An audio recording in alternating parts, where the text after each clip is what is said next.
ป๋าเป็นที่รังวะนี่ไปจะเป็นที่รังคอยจับกล้องให้ บรรยากาศบ้าน ไปกันหน่อยผู้ใดจะขึ้นไป บรรยากาศบ้านนอกบ้านนาบ้านป่าขาดอน โอ้ผู้หนังเนี่ยเข่ายาวซะเนาะระยะลี เพิ่นเอิ้นว่าหยังกันนี่นะ ควายควาย อ่านว่านั่นอันอยู่ประเทศไทยนี่เพิ่นบ่ได้นั่นได้เพิ่นให้เพิ่นถือจะได้นี่คันว่านี่นะ เอ้าเจ้าเอิ้นจะได้ถ่าบ่อภัย กระบือ โอ้ เพิ่น แม่เตาไปบ้านมาน้อยนี่ มีบ่ เริ่มบ่จากนี่เลยพี่น้องเอ้ยป่วย เริ่มบ่อยากมีแล้ว แม่นบ่จากนี่แล้ว เริ่มจะหามูลกระบือนี่ท่าลานบ่มีแล้วอ๋อโทษพี่น้องเอ้ย บ้านนี่ยังหลายอยู่พี่น้อง มาฮอดบ้านแม่น้องเอาเวยหรือว่าแม่นั่งใบพี่น้องเนาะตอนนี้ก็มาฮอดจอดถึงเฮือนผู้ใหญ่บ้านผู้ หลังใหญ่เลย ปกครองบ้านพี่น้องเอ้ย แต่ว่าถ้าบ้านมาน้อยนี่ เดินเพิ่นเบิดได้อันนี้บริเวณนี้พ่อแพทย์ บ่จากนี่เลยแล้ว เพิ่นปกครองบ่ได้นี่ฮะกว้างบ่เฮือนนายบ้านพี่น้องป้าผู้เบิ่งแน่เฉพาะเฮือนครัวก็หลังมันใหญ่เนาะ ใหญ่ บรรยากาศกระลงงัวกระลงครัวตรงเตงดังแห้งกะผิดพลาดกะขอโทษขออภัยใน FC เด้อพวกพี่น้องเอ้ยจังไดกะบรรยากาศบ้านนอกท้องให้ท้องนาบ้านป่าขาดอนเป็นเขตชนบทพี่น้องเนาะยังมีต้นไม้ใบหญ้า โอ้ย เขียวชุ่มพี่น้องเอ้ย สามเล่า เพื่อนในบ้านเล่าเข่าใหญ่เฮะนะ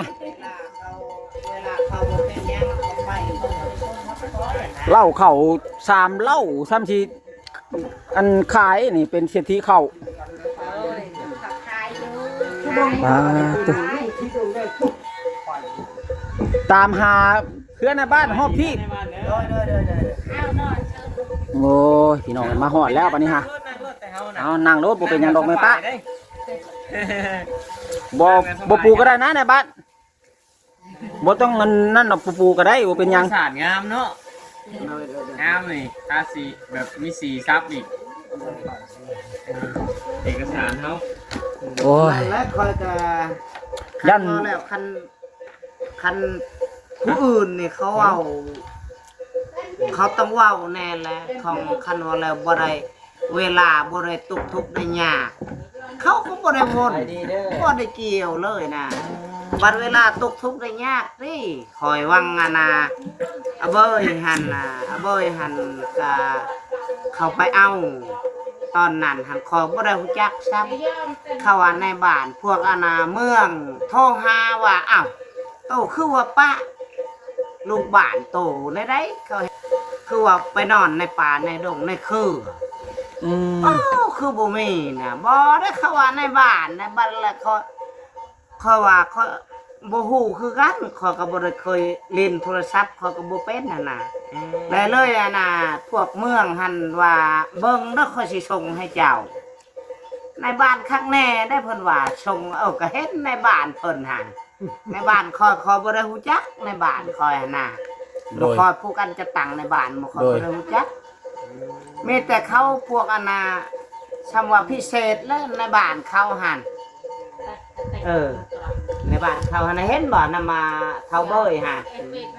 ในบ้านเขาก็มีตั้งหากอีกในบ้านเขาก็คิดว่าโอ้ในใดเนาะบ่แลเขาก็บ่ได้วน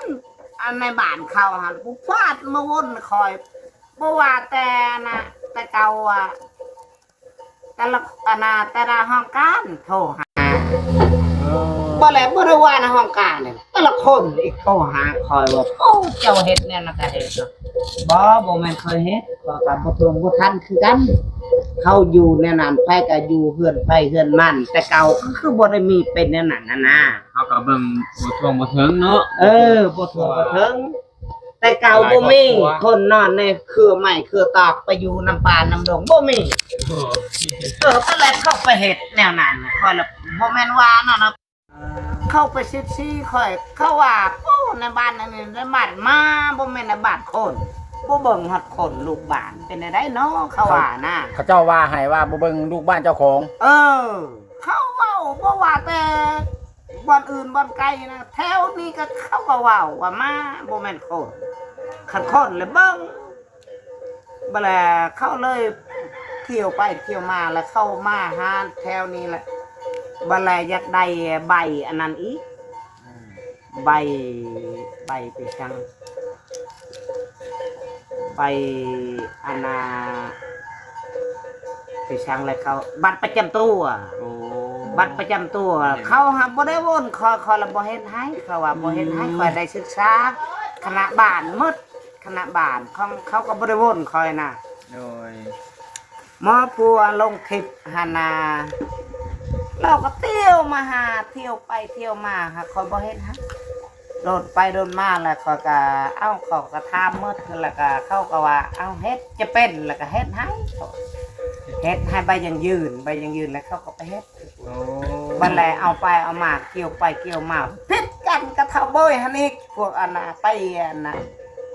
ไปอันสะพาดไปลง โด คลิป ย นะ พวกไปถ่ายทำสัมภาษณ์นะ เออแนวนั้นน่ะคอยว่าบ่อยากให้เฮ็ดแนวนั้นคันเฮ็ดแนวดีหันคอยสิให้คอยก็บ่เป็นหยังอันน่ะ โดย คันเฮ็ดแนวชัวหันเขาบ่อยากให้เฮ็ด และผักพังในบ้านนั่นแหละเรื่อง อันนั้นแหละคันว่าแล้วเรื่องทุกข์คันทุกข์แล้วมาหาคอยเวลาบ่ทุกข์หันบ่มาเขาก็ยอมตัวนั้นหั่นน่ะขอยอมหน่อยนึงหั่นน่ะเออ เพิ่นตอนเพิ่นออกจากบ้านแต่ยังเพิ่นบ่ได้มาครอบบ่ในบ้าน บ่ได้ฮู้จักซำนะ โอ้ เขาก็ไปแต่เขาไปเขาอยู่ จริง จัก กำ อ มัน ยู่ โห ใช่ คนนี้กักเงินไปนี่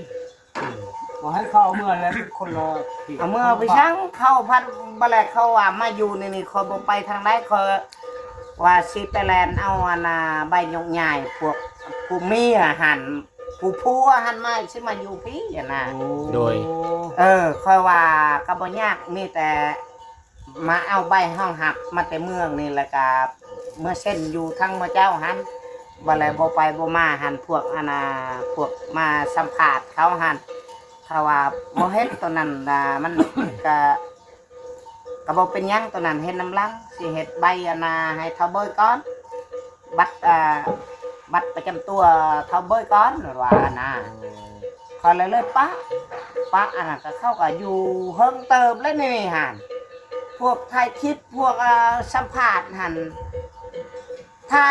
ายนี่แหละก็บ่ว่าแล้วบ่แลอันน่ะพอเท่าเบยหันอยู่เรากินเรามาอยู่เรายังให้ว่าถ่ายนี่ชวัดแต่ถ่ายแม่เบยฮะว้ายมันคอนมันจะเฮ็ดเอาโทรหาคอยเอาว่าคอยว่าอดเอามาเจ้าเฮ็ดแนวนั้นแหละอยู่อันไปสัมภาษณ์เขาแล้วก็อดเอา โดย คอยบอกแล้วนะแต่โดนเลยนะคอยว่านะอดเอาเช่นอะไรมาเจ้าได้อดได้ก็ได้อดเขาแหละเบิ่งเขาแหละคอยว่าแนวนั้นน่ะเขาก็ให้อดเนาะปิดบ้านผ่านเมืองเขาอยากตีก็จะเป็นอดของเขาเขาไปหาเขาอ่ะนะ โดย วันแรกในบ้านเขาพุ่นแล้วอยู่บ้านไหน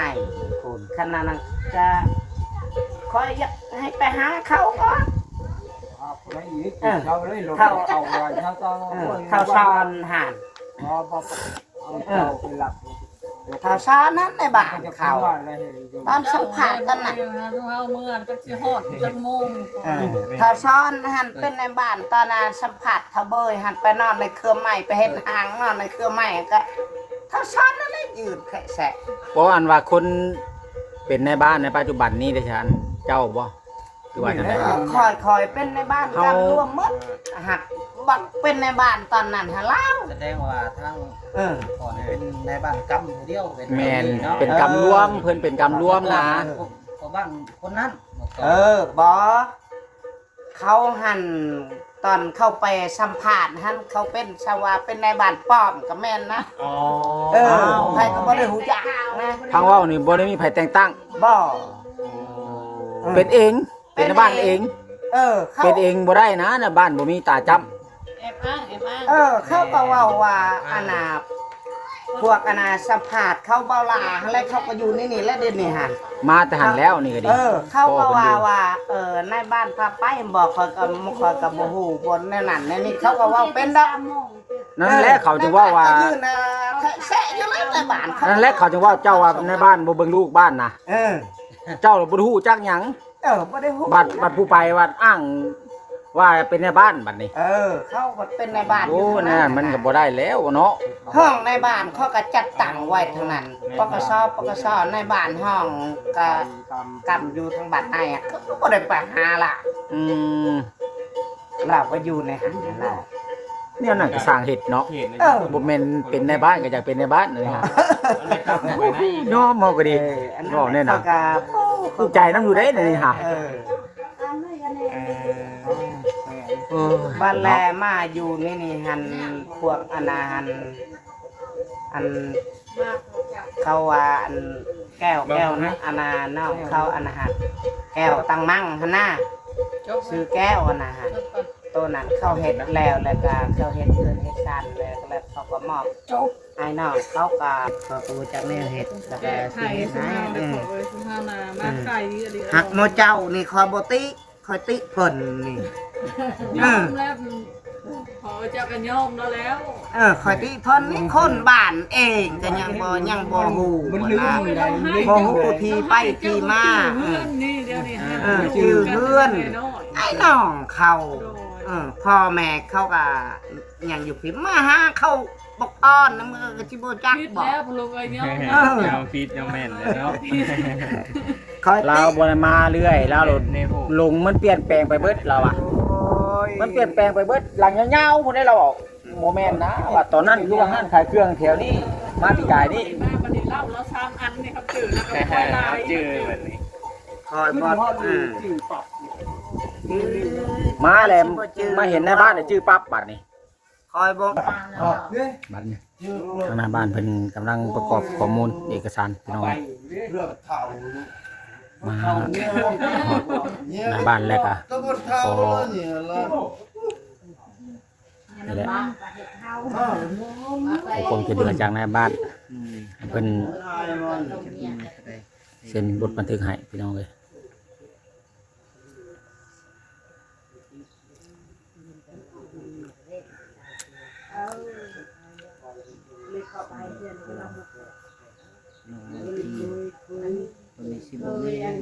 นำสมุนครัว